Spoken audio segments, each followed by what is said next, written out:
Hello दोस्तों, welcome to my channel. और आज की ये वीडियो हमारी पार्ट 2 है एक्सरसाइज 4.1 के ऊपर। क्वेश्चन नंबर 1 मैंने इससे पहली वाली वीडियो में जो सॉल्व कर चुका हूँ। ये क्वेश्चन नंबर 2 है चैप्टर 4 का, क्वाड्रेटिक इक्वेशन का, क्लास 10 का, मैथ्स का।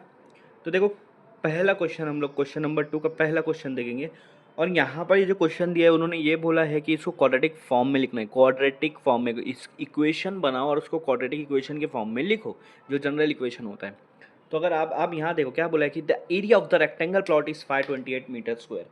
यहाँ पर रेक्टेंगुलर की बात की है। अब आपको पता है रेक्टेंगुलर में क्या होता है, लेंथ होता है, ब्रेथ होता है। तो ये दो साइड सेम, ये दो साइड सेम, ठीक है। Opposite sides are equal for the rectangle, ठीक है।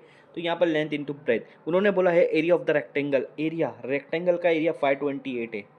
एरिया कितना है, 528 मीटर स्क्वायर, ठीक है। लेकिन रेक्टेंगल का एरिया का फॉर्मूला होता है length multiply breadth is equal to 528।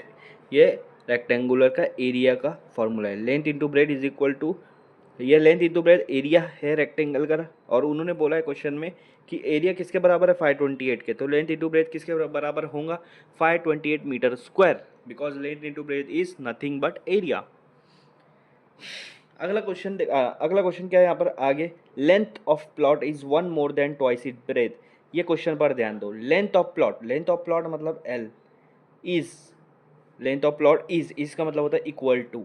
तो मैं ये प्लॉट का लेंथ ले लिया, इस इक्वल टू कर दिया, आगे वन है, वन लिख दूंगा। मोर है, मोर का मतलब होता है plus, one more than twice, twice का मतलब होता है डबल। किसका double, it's breath.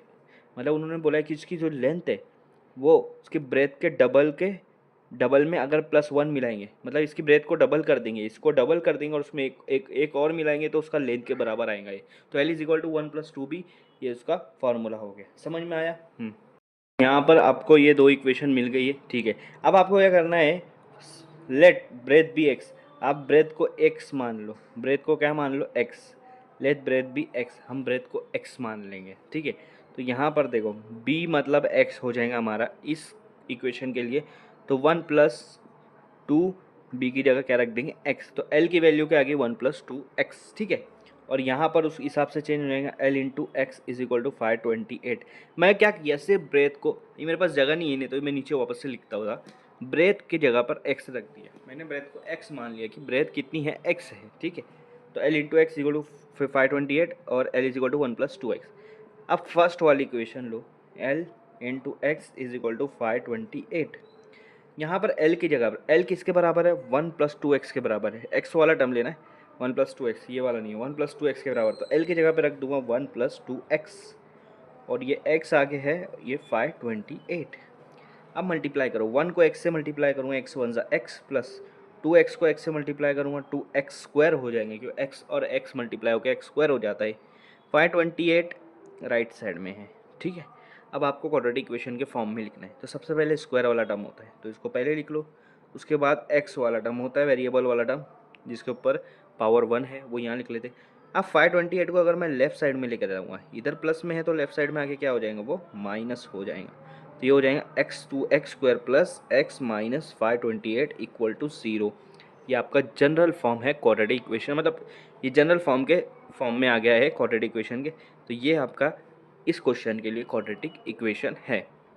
Second question है, और दो क्वेश्चन क्या है, the product of two consecutive positive integer is 306, we need to find the integer. अब प्रोडक्ट का मतलब होता है मल्टीप्लाई। तो किसका मल्टीप्लाई है, यहाँ दो नंबर का मल्टीप्लाई है, और वो नंबर है कंसेक्यूटिव पॉजिटिव इंटीजर, और इन दोनों को मल्टीप्लाई करेंगे तो मेरा आंसर आएगा 306, ये बोला है उन्होंने। तो आपको क्वाड्रेटिक इक्वेशन निकालना है। अब बात को एकदम समझ लो कि यहाँ पे दो नंबर है। अब वो दो नंबर कौन सा है, इन्होंने बोला है कंसेक्यूटिव। कंसेक्यूटिव का मतलब ये होता है कि एक के बाद एक आने वाले। अगर 2 है, 2 का कंसेक्यूटिव 3 और 1 होगा, और अगर बात 3 का कंसेक्यूटिव 4 और 2 होगा, 4 का कंसेक्यूटिव 5, 5 का कंसेक्यूटिव 6, एक के बाद एक आने वाले नंबर, ठीक है। तो यहाँ पर हमको वो नंबर नहीं पता है, एक भी नंबर नहीं पता है, तो मान लेंगे हम जो let positive integer be X, हम मान लेंगे कि एक पॉजिटिव इंटीजर क्या है, एक्स है, एक नंबर क्या है, एक्स है।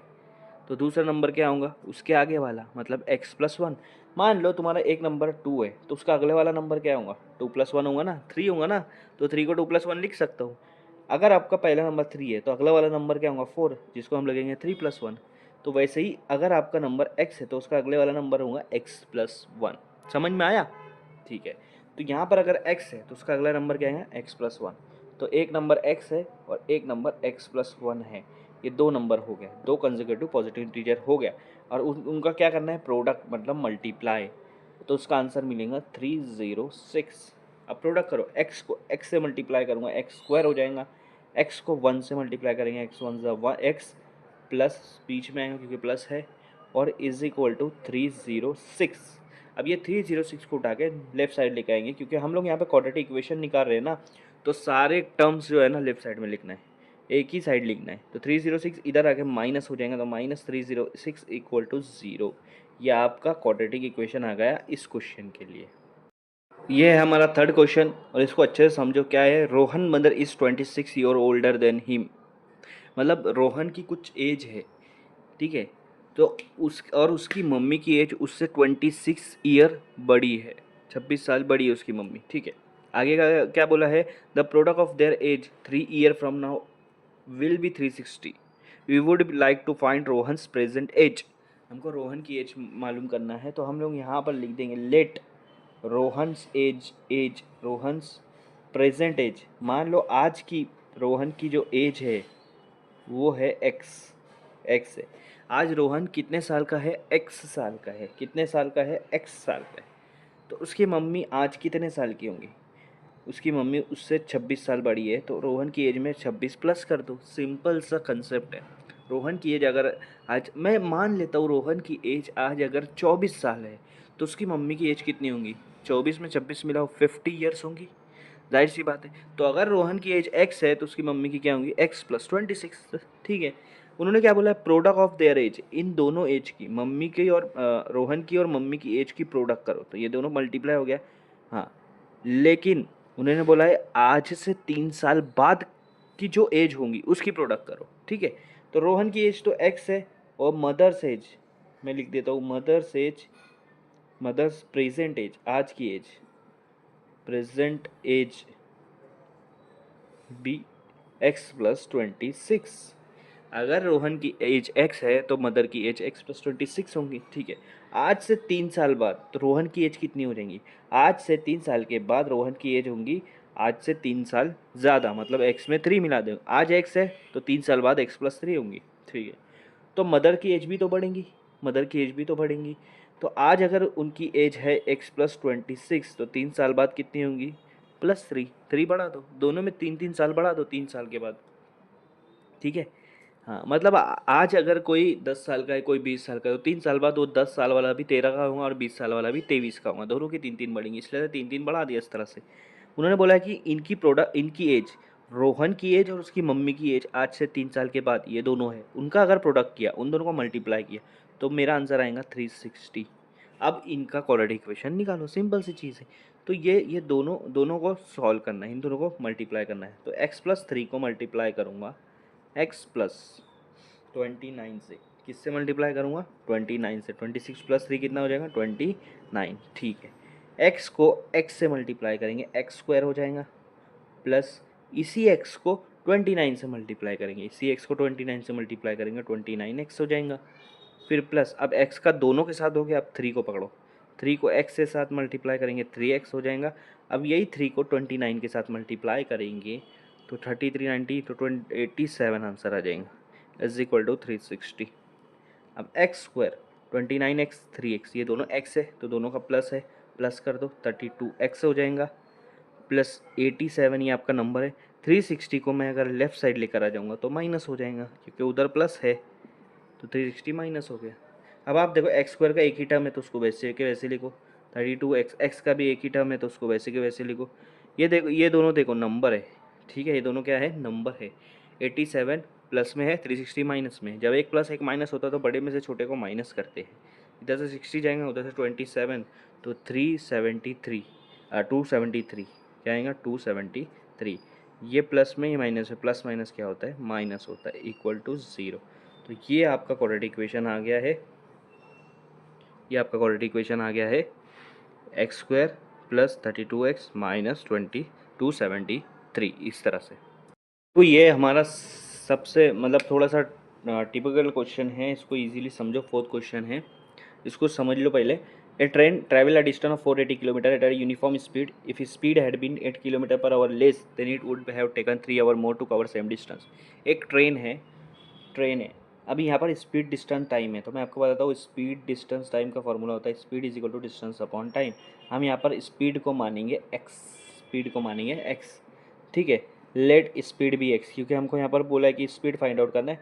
Let speed of train be X, तो मैं स्पीड को एक्स मान लूँगा। तो speed is equal to distance upon time.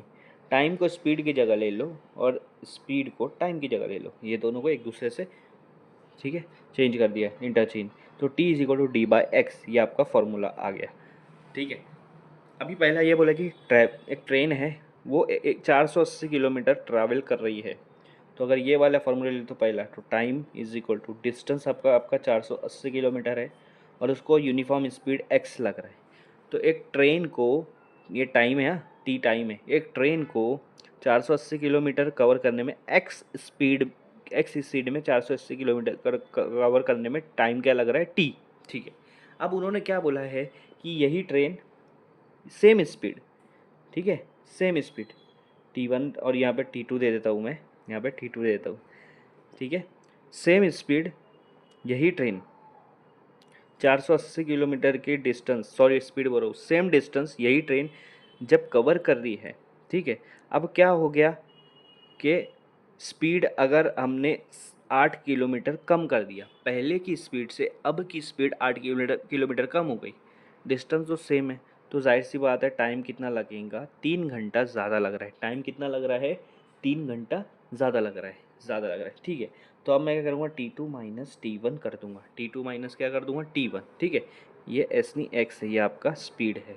तो T2 माइनस T1 कर दूंगा, क्योंकि बाद वाली टाइम, जो बाद में ट्रेन गई है कम स्पीड से, उसका टाइम ज़्यादा है और पहले वाले का टाइम कम है, क्योंकि पहले हमने फास्ट में स्पीड ले गए, ट्रेन ले गए।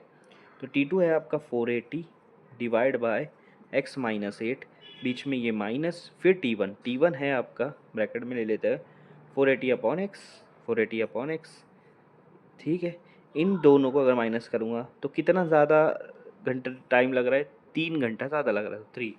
बाद वाले टाइम में से अभी वाले टाइम को माइनस करेंगे, 3 घंटा। अब जाहिर सी बात है, अगर एक ट्रेन जा रही है कि स्पीड से जा रही है 480 किलोमीटर और वो 10 घंटे में पहुंच रही है, ठीक है, वही ट्रेन को अगर मैं 8 किलोमीटर पर आवर कम में लेके गया पहले से, ठीक है, 480 किलोमीटर की स्पीड से, तो अब वो 3 घंटा ज़्यादा, मतलब 10 से 13 घंटा ज़्यादा पहुंच रही है। तो उन दोनों को माइनस करूँगा, 13 माइनस 10 कितना होगा, 3 ही होगा, ठीक है।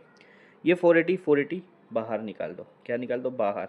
अंदर क्या बचेंगे, यहाँ पर 480 निकल गया, 1 बचेगा और नीचे एक्स माइनस 8, ये माइनस, यहाँ से भी 480 गया, 1 upon X is equal to 3, ठीक है। यहाँ पे क्रॉस मल्टीप्लाई करेंगे, एक्स को 1 से मल्टीप्लाई करेंगे, 480 अभी यहीं रहने दो, एक्स को 1 से मल्टीप्लाई करेंगे, एक्स 1 सा एक्स, फिर माइनस, इसको ब्रैकेट में ले लो, एक्स माइनस 8 को 1 से मल्टीप्लाई करना है तो एक्स माइनस 8 पूरा का पूरा आएगा, नीचे ये दोनों मल्टीप्लाई होंगे, X multiply X minus 8 equal to 3, ये आपका इक्वेशन हो गया, ठीक है। इस इक्वेशन को वापस से ऊपर करता हूँ मैं, ठीक है, इस इक्वेशन को वापस से ऊपर करता हूँ मैं, इतना रफ करके, ठीक है, इतना रफ कर देता हूँ।